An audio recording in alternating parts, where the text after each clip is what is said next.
Hello everyone, go ahead with study। आज का हमारा टॉपिक है प्रथम स्वतंत्रता संग्राम कारण एवं परिणाम। लॉर्ड डलहौजी के बाद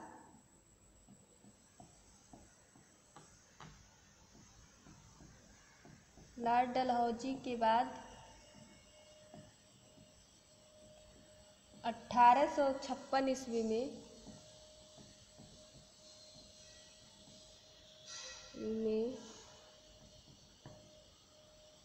लॉर्ड कैनिंग भारत में अंग्रेजों का अंतिम गवर्नर जनरल बना।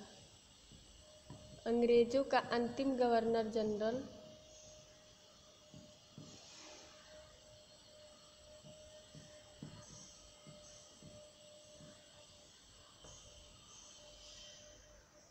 गवर्नर जनरल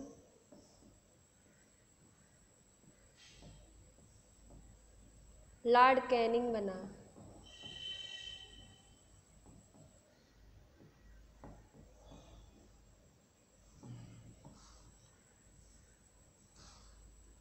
(1856) तक गवर्नर जनरलों ने अपनी विभिन्न नीतियों के कारण भारत पर विजय लगभग पूर्ण कर ली थी और 1856 तक अंग्रेजों ने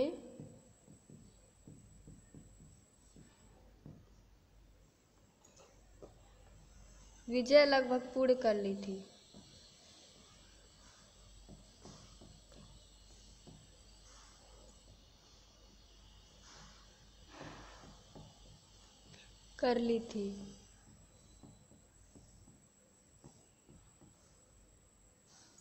भारत में विदेशी शासन छल बल, सैन्य बल तथा अर्थ बल पर टिका हुआ था।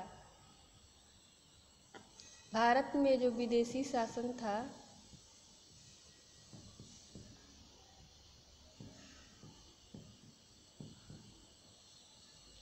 भारत में विदेशी शासन सैन्य बल तथा छल बल पर टिका था।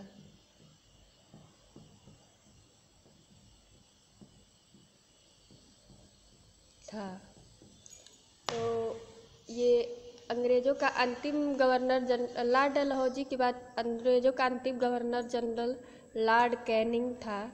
1856 ईस्वी में ये बना था और 1856 ईस्वी तक लगभग अंग्रेजों का विजय लगभग पूर्ण हो चुका था भारत पे। और जो अंग्रेजों का भारत पे विदेशी शासन जो था वो पूर्णतः सैन्य बल और छल बल पे टिका हुआ था। 1857 में प्लासी युद्ध के समय से ही किसानों, कारीगरों, शिल्पकारों, राजाओं और सिपाहियों में अंग्रेजों के बीच विवाद उत्पन्न होने लगे। प्लासी का युद्ध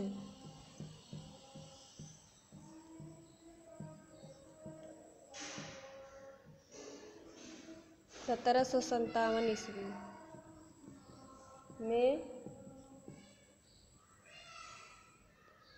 ईस्वी से ही किसानों,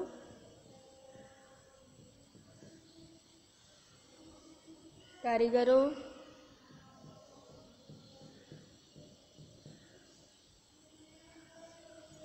राजाओं और सिपाहियों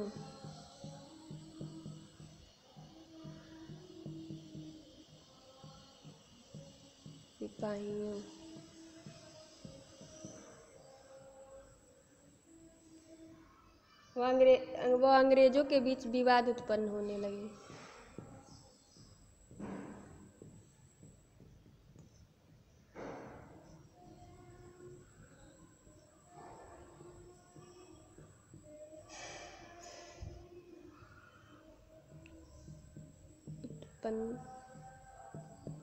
लगे।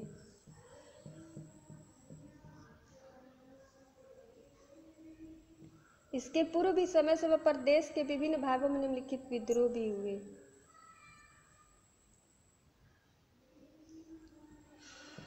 इसके पूर्व भी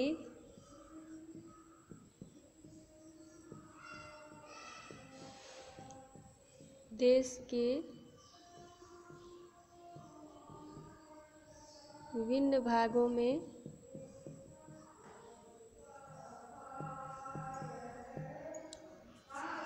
तो प्लासी का युद्ध 1757 ईस्वी में हुआ था, जिससे किसानों और राजाओं, कारीगरों, सिपाहियों, अंग्रेजों के बीच विवाद उत्पन्न होने लगा। इसके पूर्व भी देश के विभिन्न भागों में विद्रोह हुए, जो इस प्रकार हैं। पहला विद्रोह था सन्यासियों एवं फकीरों द्वारा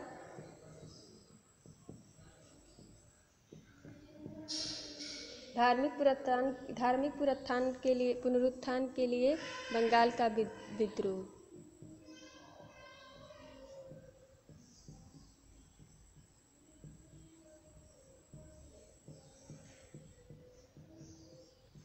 बंगाल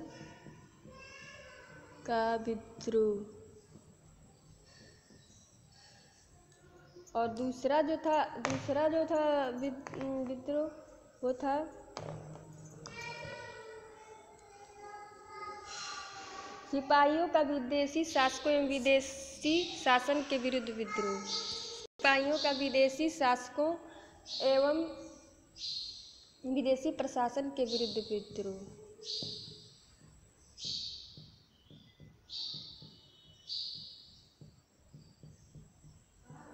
प्रशासन के विरुद्ध विद्रोह।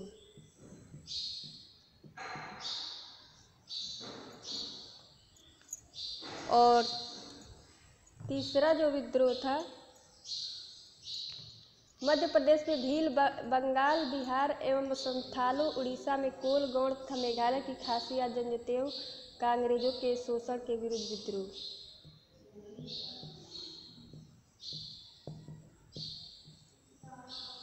में जनजातियों का शोषण के विरुद्ध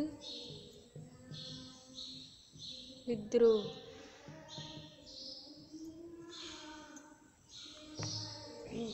लेकिन इन विद्रोहों के स्थानीय होने के कारण तथा पारस्परिक समन्वय के अभाव के कारण अंग्रेजों द्वारा आसानी से इनका दमन कर दिया गया। लेकिन इनके पारस्परिक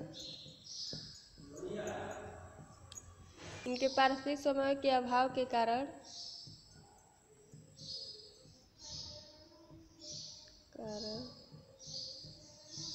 अंग्रेजों द्वारा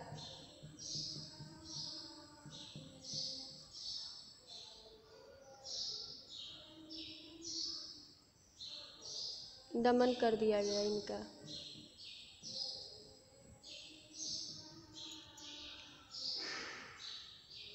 इसके बावजूद अंग्रेजों की दमन नीति के खिलाफ भारतीय क्रांतिकारियों का विद्रोह जारी रहा। इसके बावजूद भी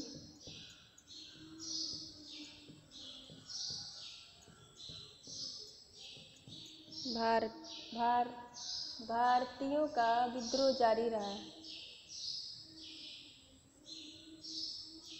भारतीय क्रांतिकारियों का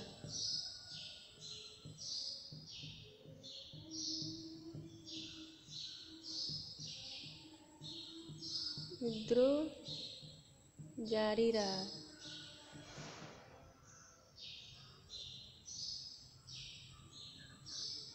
और सन 1857 में व्यापक रूप से विद्रोह योजना बनाई गई। 1857 में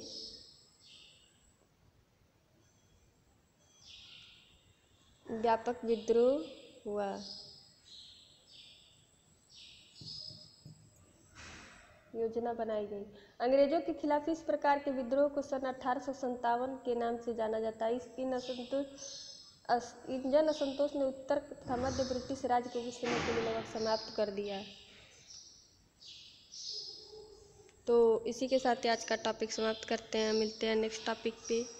तब तक के लिए गुड बाय।